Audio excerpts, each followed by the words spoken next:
हम सरकार को ये बताना चाह रहे हैं कि 600 करोड़ का जो आपने हाईवे का ठेका दिया है उसकी क्वालिटी बेहद ही घटिया है।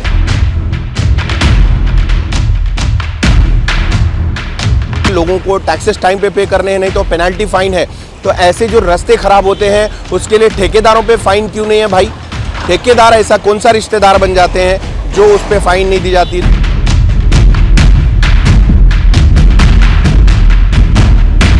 मैं जहां खड़ा हूं वहां का वातावरण तो बहुत अच्छा है, लेकिन यहां पर देखिए गाड़ी जो है नीचे आ गई है। MH46 BU 3335 ये गाड़ी उधर दिखाइए कॉर्नर की तरफ, ये नीचे की तरफ सरक गई है। हालांकि सामान सुरक्षित है, गाड़ी थोड़ी टेढ़ी जरूर हुई है, उसका जो करियर है डाला है वो जरूर टेढ़ा हुआ है। खैर ये तो अभी इनकी स्थिति जो भी है नॉर्मल है, सब ठीक है, कोई दिक्कत नहीं है। अब मैं आपको रोड कंडीशन दिखाने के लिए लेकर आया हूँ।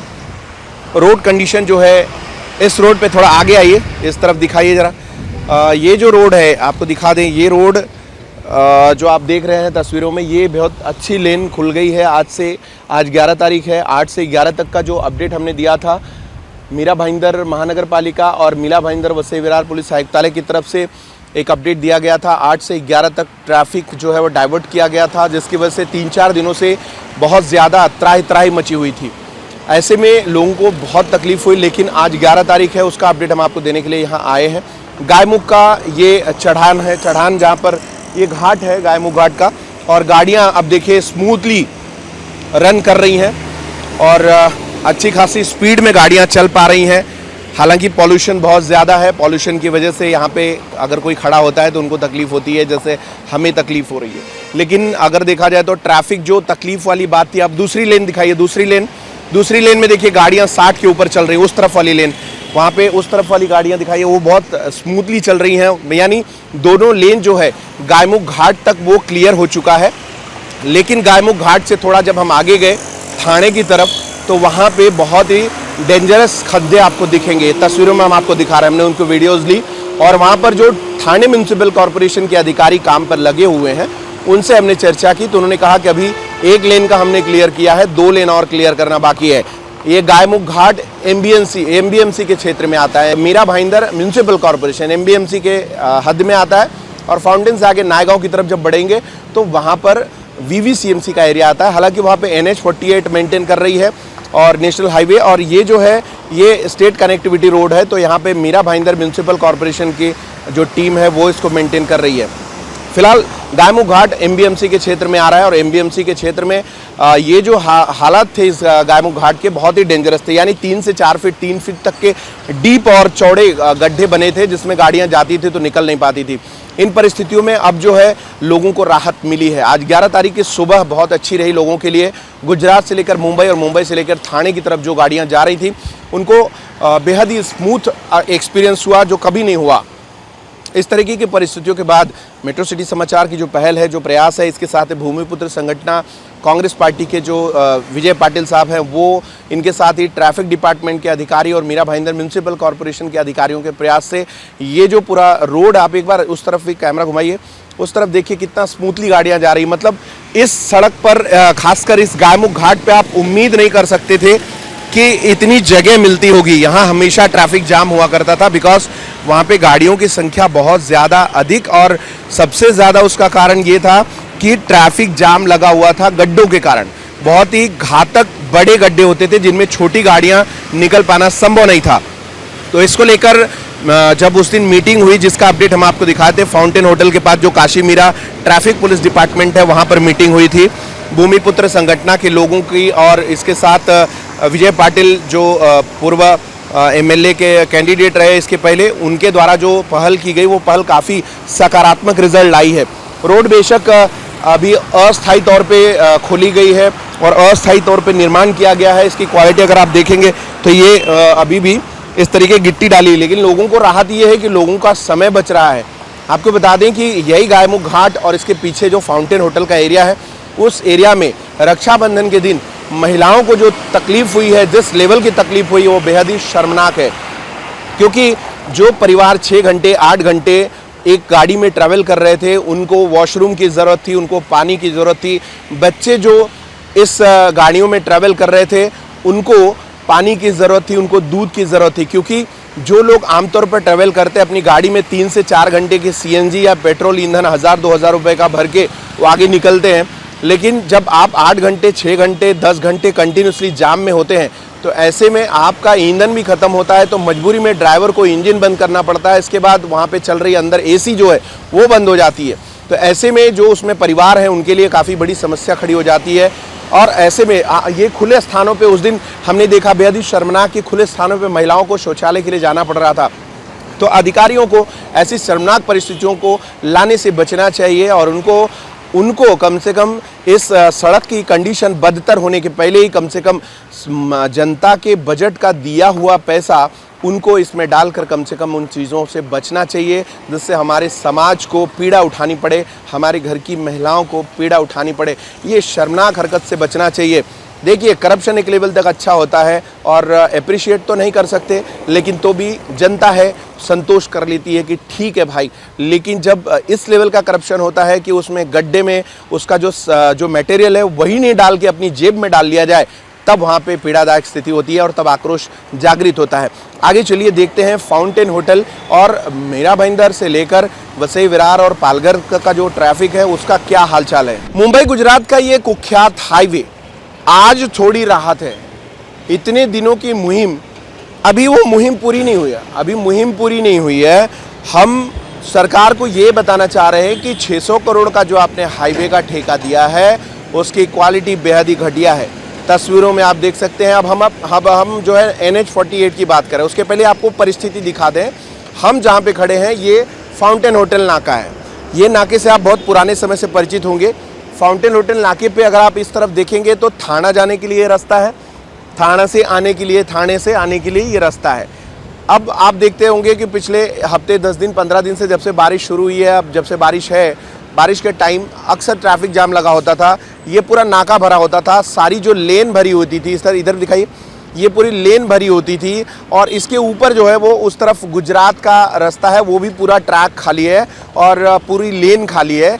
यानी आने जाने वाले लोगों को बेहतरीन राहत मिली है। आज 11 तारीख है, मैंने आपको पहले बताया गायमुख का आपने देखा, और अब ये जो है गायमुख घाट के बाद उस तरफ की जो लेन की बात करें थाना म्यूनसिपल कॉरपोरेशन साइड की, तो वहाँ पे भी अभी गड्ढे भरे जाने बाकी हैं। मैंने TMC यानी थाने म्यूनसिपल कॉरपोरेशन के उस अधिकारी से उनसे बात किया, उन्होंने कहा कि अभी हमें ये काम शुरू है और गड्ढे भरे जाने हैं। इसका मूल जो है ट्रैफिक जाम का मूल वो सिर्फ गड्ढा है, क्योंकि गाड़ियों की स्पीड कम होती है और आने वाली गाड़ियों की स्पीड ज़्यादा होती है। यानी ट्रैफिक में जो गाड़ियां शामिल हो रही हैं उनकी संख्या अधिक हो जाती है और स्पीड कंपैरेटिवली कम होता है, क्योंकि हाईवे पे सरकार नहीं बनाया 80 पे चलना है, 100 पे चलना है, 60 पे चलना है।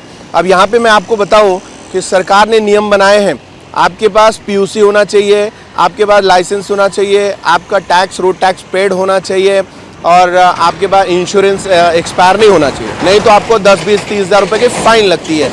लेकिन सरकार ने ये नॉर्म नहीं बनाया कि अगर गड्ढे नहीं भरे होने पर कितनी फ़ाइन है, या फिर जो लोग गड्ढे में गिर के मौत होती है उन लोगों की मौत का जिम्मेदार कौन होता है। हमारी मांग एक ही है, मीरा भाईंदर वसई विरार आयुक्तालय से लेकर पालघर के बीच में जितने भी हादसे हुए हैं इस रोड कंस्ट्रक्शन के दौरान, उसमें नेग्लिजेंस का मामला और उस मौत का जिम्मेदार ठेकेदार और प्रोजेक्ट अधिकारी को होना चाहिए, उनके ऊपर गुनाह दाखिल होना चाहिए। क्योंकि जब साइरस मिस्त्री टाटा के जब आपने देखा था वो अधिकारी, जब वहाँ पे उनकी डेथ हुई थी, तब पालघर के बालाजी पाटिल जो SP थे तत्कालीन, उन्होंने FIR दाखिल किया था। उसके बाद भी उन्होंने 2 FIR दाखिल किया था। फिर जाके आप देखेंगे पालघर जाएंगे ना तो उधर का रास्ता क्लीन है, कारण कि इनके ऊपर FIR दाखिल होता है। क्योंकि हमसे चर्चा के दौरान SP साहब ने ये बताया कि जब हम इनको नोटिस देते हैं NHAI वालों को, किसी अधिकारी को बुलाना चाहते तो एक कर्मचारी भेज देते थे, गुनाह दाखिल होने लगा तो पूरी टीम आने लग गई। तो ये कैसा है कि ग्रांटेड लेने से अच्छा जनता की तकलीफों पे ध्यान दें, क्योंकि यहाँ पे सीधे सीधे लोग सड़क परिवहन मंत्री नितिन गडकरी को जिम्मेदार मान रहे हैं और उनको टैग कर रहे हैं, उनसे न्याय मांग रहे हैं। बीजेपी की छवि धूमिल हो रही है और उसका फ़ायदा कौन ले रहा है, उसका बेनिफिट कौन ले रहा है, ये वर्तमान सरकार को भी देखना चाहिए। और जनता तो देख ही रही है, जनता उनको वोट देती है, जनता उनसे सवाल पूछती है तो जवाब नहीं आता है। वोट लेने वाले लोग अपना मंत्रालय और अपनी चीज़ें संभाल रहे हैं, उसको एंजॉय कर रहे हैं, लेकिन जनता की जो तकलीफ है, तो जब यहाँ पे राहगीरों को टैक्सेस पे करने हैं, लोगों को टैक्सेस टाइम पे करने हैं, नहीं तो पेनल्टी फाइन है। तो ऐसे जो रास्ते खराब होते हैं उसके लिए ठेकेदारों पे फाइन क्यों नहीं है भाई? ठेकेदार ऐसा कौन सा रिश्तेदार बन जाते हैं जो उस पर फाइन नहीं दी जाती? तो इसके लिए जनता मुहिम लेकर चलेगी और मैं मेट्रो सिटी समाचार की तरफ से आपसे आह्वान करूंगा कि इससे संबंधित जो भी खबर होगी हम उस पर मुहिम चलाएंगे। जितनी मौतें हो रही हैं हाईवे पे इस कंस्ट्रक्शन के दौरान, रोड कंस्ट्रक्शन के दौरान, उसके जिम्मेदार प्रोजेक्ट मैनेजर और ठेकेदार होंगे। और इतना ही नहीं, NH48 जो 35% अमाउंट जो उसमें रिलीज हुआ है, जो हमें जानकारी 25 से 35% यानी 200 करोड़ के आसपास प्रोजेक्ट में पैसा रिलीज हुआ। अछाड़, गुजरात का जो बॉर्डर है पालघर के आगे, अछाड़ से लेकर दहीसर टोल नाके तक रोड बन गई है। रोड की कंडीशन क्या है? हर जगह अभी साल भर कंप्लीट नहीं हुआ, उसमें पैचेज लग रहे हैं। पैचेज भी वो भी धक्का मारने पे लग रहे हैं, खबरें लग रही हैं, लोग परेशान हो रहे हैं, एक्सीडेंट्स हो रहे हैं।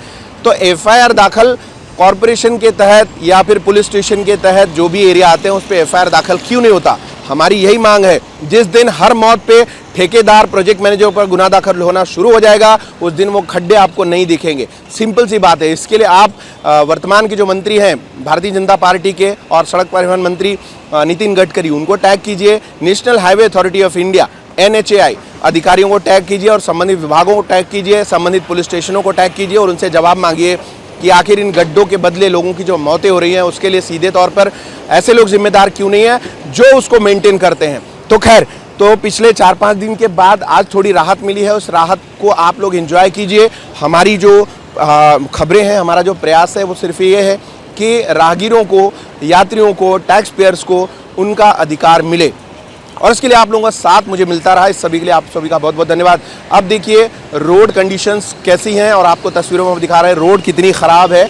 और उसमें अभी 1 साल की बनी हुई रोड है, उस रोड में दूसरा साल शुरू है। 2023 दिसंबर का मेरा पहला इंटरव्यू था उन कॉन्ट्रैक्टर साहब का जिन्होंने ये दावा किया था कि रोड को हम विश्व सुंदरी रोड बना देंगे।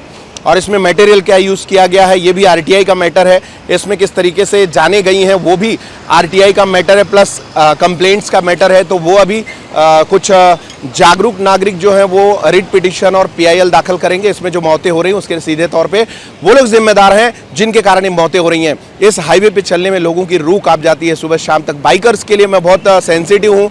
बाइकर्स इतना परेशान होते हैं कि उनकी बाइक, अगर आपने देखा होगा ये काली रोड है, आप देखिए इस काली रोड पे अगर आप गड्ढे दिखाइए तो ये जो गड्ढे हैं ये गड्ढे चौड़े हो जाते हैं और गड्ढे होते हैं डेंजरस है, ठीक है, लेकिन कम से कम इतने डीप नहीं होते जिससे कि उनको खतरा हो जाए जान का। लेकिन अगर आप उसी में सीमेंटेड रोड का अगर गड्ढा देखेंगे तो वो जगह पे कम से कम 1 से 1.5 से 2 फीट तक, 3 फीट तक कहीं कहीं गड्ढे बन जाते हैं। ऑल सडनली उसमें आपकी बाइक जो है या तिपहिया जो वाहन है जिनके पतले टायर्स होते हैं या फिर छोटी गाड़ियां हैं उसमें अटकती हैं और जगह पे वो गिर जाती हैं और अगल बगल की गाड़ियां उनको रौंद देती हैं। तो ये कंडीशन क्यों बन रही है? अगर रोड में वो गड्ढा ना होता तो आदमी क्यों फंसता था? अभी कल्याण में इस तरीके की घटना हुई। उस घटना में हुआ ऐसा कि बाइक एक्टिवा सवार व्यक्ति बेचारा जा रहा था और उसकी बाइक गड्ढे में फंसी और वो गिरा और पीछे से आ रहा जो ट्रक था उसने रौंद दिया और उसकी जगह पे मौत हो गई।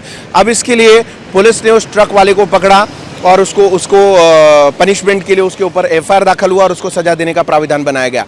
आखिर वो कॉन्ट्रैक्टर क्यों नहीं जिम्मेदार था जिसकी वजह से वो गड्ढा हुआ और व्यक्ति गिरा? आपने नियम बनाया 60-70 की स्पीड में चलना है हाईवे पे या गाड़ियों में, तो आप उस गाड़ी को 60 पे लेके जा रहे हैं तो आपका क्या अपराध है? मैं उस ट्रक ड्राइवर की वकालत नहीं कर रहा, लेकिन मैं नियम कानून और एक साइकोलॉजी की बात कर रहा हूँ। आप खुद अधिकारी होंगे, अगर आप गाड़ी चला रहे हैं 60 की स्पीड पे तो आप क्या गाड़ी तुरंत सर पे उठा लेंगे? पॉसिबल नहीं है, इलॉजिकल बात है। तो न्याय के जैसा मिलना चाहिए, नहीं तो वो भी एक अन्याय होता है लोगों के ऊपर। एक व्यक्ति की जान गई और दूसरा उसमें फंसा, तीसरा आदमी जो सही में प्राइमा फेसिया पहले नंबर का जिम्मेदार है उसको ये सिस्टम बचाने की कोशिश करता है।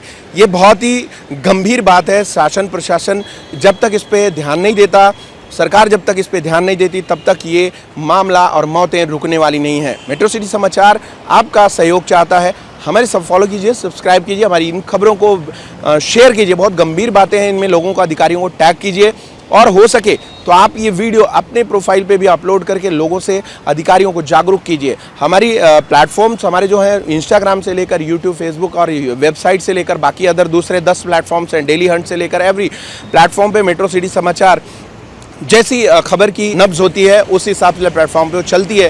तो आप उसको अपने प्रोफाइल पे शेयर करते रहिए, जिससे कम से कम हमारी जो अकेली आवाज़ है वो आप लोगों में हमारी आवाज़ बने और हम आपकी आवाज़ बने, जिससे ये मामला जो है गंभीर स्तर तक जाए और कम से कम मिनिस्ट्री तक जाए और मिनिस्ट्री को ये समझ में आए कि लोगों की जानें जा रही हैं और वो लोग पीड़ित हैं, वो लोग परेशान हैं जो इस पे सुबह शाम चलते हैं। किसी को स्लीप डिस्क की बीमारी है, किसी की किसी की गाड़ी ख़राब हो रही है, तमाम सारी समस्या है। मेंटेनेंस बढ़ रहा है, नई नई गाड़ियाँ भंगार हो जा रही हैं, लाखों लाखों रुपए टैक्स भर रहे हैं, लोग परेशान हैं। आखिर ये प्रशासन और शासन और सरकार चाहती क्या है? लोगों की जान लेने में, टैक्स पेयर्स की जान लेने में उनको आनंद क्यों आता है? सिर्फ छोटे से अमाउंट के लिए। इसको ध्यान रखना पड़ेगा और उनको आगे इस बात का ध्यान रखना चाहिए कि लोगों की जानें सलामत रहेंगी, तब उनको टैक्स मिलेगा और तभी जाके एक अच्छा डेवलप्ड कंट्री या डेवलप्ड स्टेट बन सकता है। खैर फिलहाल हमसे जुड़ने के लिए सभी का धन्यवाद, आभार। देखते रहिए मेट्रो सिटी समाचार।